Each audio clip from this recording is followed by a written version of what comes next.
the 3D reset stands for the 3Ds, are demographics, deglobalization, and decarbonization.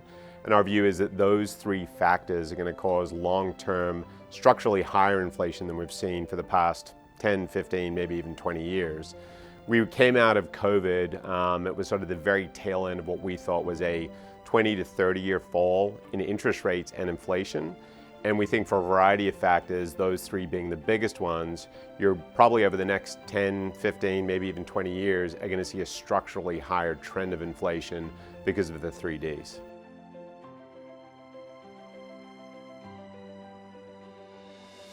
So basically the 3Ds, and we'll start with demographics, are about supply, lack of supply, and it's really about labor supply. So you've got bad demographics in places like Japan, where you don't have enough working age people to support either retirees or the young part of the population. The trend lines in places like Europe and the US also are not good, and now you're starting to see that happening in China. So one of the biggest emerging market economies and supplies of labor over the past 30 years is now turning the corner and has bad demographics. So our view is that means that labor costs are going to go up for the foreseeable future. You've got pricing power in labor's hands for the first time in about 30 years. Deglobalization has been around for the past 10 plus years. You've got trade tensions between the US and China. We all are very familiar with, buy made in America. It's very difficult to do if you want to do it cheaply.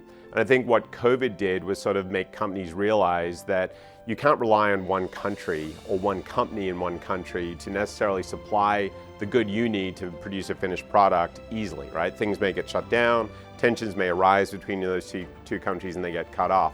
So you're seeing a growing trend of nearshoring, reshoring, friendshoring. I don't really care what you call it. It's diversification of supply chains. That unfortunately means that the cost of producing a finished good likely goes up because you're moving your supply chains from cheaper production to potentially more expensive production.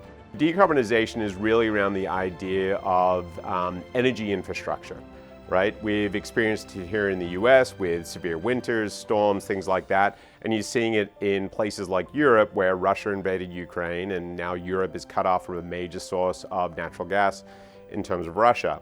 So there's a number of different factors here that are leading to countries look towards renewable energy as a way to diversify their energy sources. That's a great idea, right? Helps the planet, and diversity of energy sources is a good thing, but the problem with it is we don't have enough infrastructure built out. So what we think is going to happen is you're going to see an increase in demand for the raw materials, so things like copper, aluminum are pretty obvious ones, but also a bunch of different industrial metals that need to be pulled out of the ground to build this infrastructure, and that's going to lead to higher prices for probably the next 5 to 10 years in the commodity space.